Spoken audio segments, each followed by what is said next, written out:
এই ভিডিওটিতে আমরা আলোচনা করব ন্যারেশনের অ্যাসার্টিভ সেন্টেন্সগুলোকে নিয়ে। প্রথম বাক্যটি দেখুন, এখানে রয়েছে আই সেড টু হিম, আমি তাকে বলেছিলাম I am sick and can't attend the party, এবং পার্টিতে অ্যাটেন্ড করতে পারবো না। তাহলে এখানে আমরা যদি ইনডিরেক্ট করি তাহলে হয় আই টোল্ড হিম, যেহেতু এখানে অবজেক্ট রয়েছে হিম সুতরাং এখানে হবে টোল্ড।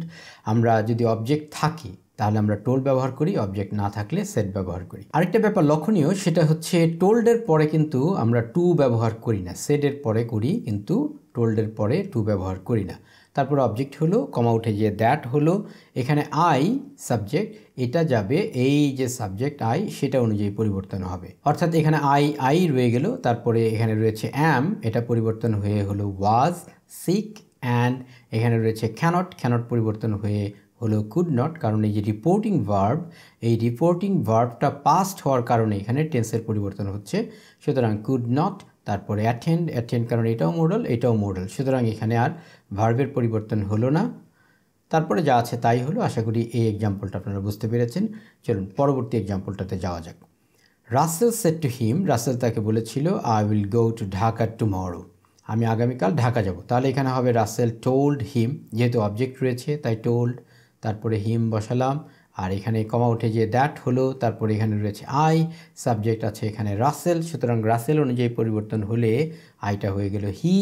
আর এখানে রয়েছে আই উইল গো, আমি ঢাকা যাব, আমি যাব, এখানে উইল গো, উইলের পরিবর্তে এখানে হলো উড, তারপরে গো টু ঢাকা, এ পর্যন্ত যা আছে তাই।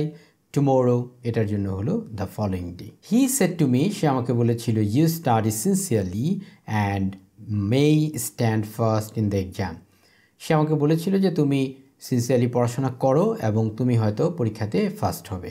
তাহলে হি টোল্ড মি, যেহেতু অবজেক্ট আছে তাই টোল্ড মি, তারপরে কমা উঠে যে দ্যাট হলো, এখানে রয়েছে ইউ যাবে অবজেক্টের কাছে, সুতরাং ইউ হয়ে গেল আই, কারণ সে আমাকে বলেছিল আই। এখানে রয়েছে স্টাডি অর্থাৎ প্রেজেন্ট সিম্পল, সুতরাং এখানে পাস্ট সিম্পল হবে স্টাডিড। সিনসিয়ারলি হলো, অ্যান্ড রয়েছে অ্যান্ডই বসলো, মেই রয়েছে মেয়ের পরিবর্তে হলো মাইট, তারপরে stand first in the exam, যা আছে তাই হলো।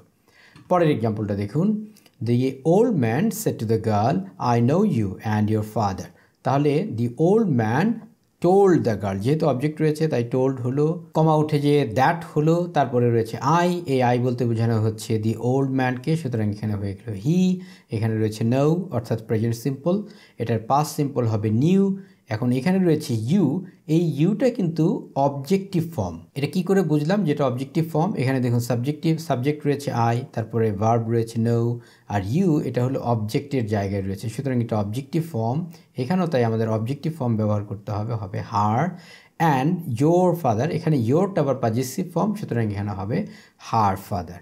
আশা করি বুঝতে পেরেছেন। এটাতে দেখুন রাশেদ বলেছিল আই অ্যাট মাই মিলস, আমি আমার খাবার খেয়েছিলাম। তাহলে রাশেদ সেড দ্যাট, এখানে দেখুন অবজেক্ট নাই তাই আমরা এখানে সেড ব্যবহার করলাম, আর কমা উঠে যে দ্যাট হলো, এখানে সাবজেক্ট রয়েছে আই, যাবে এই রাশেদের কাছে, সুতরাং আই পরিবর্তন হয়ে এখানে লিখলাম হি, তারপরে এখানে রয়েছে অ্যাট অর্থাৎ পাস্ট সিম্পল, সুতরাং আমরা এখানে পাস্ট পারফেক্ট ব্যবহার করব।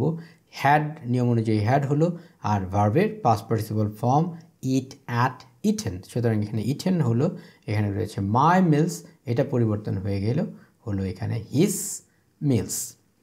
The teacher said to Akhi, teacher আখিকে বললেন you must listen to what your parents say, টিচার আখিকে বললেন যে তুমি অবশ্যই তোমার পিতামাতার কথা শুনবে, অর্থাৎ এটা একটি চিরকালীন বাধ্যবাধকতা, সুতরাং এখানে টেন্সগত আর কোনো পরিবর্তন আমরা করব না। তাহলে দ্য টিচার টোল্ড আখি, টিচার আখিকে বললেন, আমরা এখানে অ্যাডভাইসও ব্যবহার করতে পারতাম, নো প্রবলেম, তারপরে কমা উঠে যে দ্যাট হলো, ইউ এই সাবজেক্টটা যাবে হলো এই যে আখির কাছে, কারণ যখন সেকেন্ড পারসন থাকে তখন আমরা অবজেক্ট অনুযায়ী পরিবর্তন করি, তাহলে এখানে হবে শি, তারপরে রয়েছে মাস্ট, এই মাস্টের আমরা কোনো পরিবর্তন করলাম না।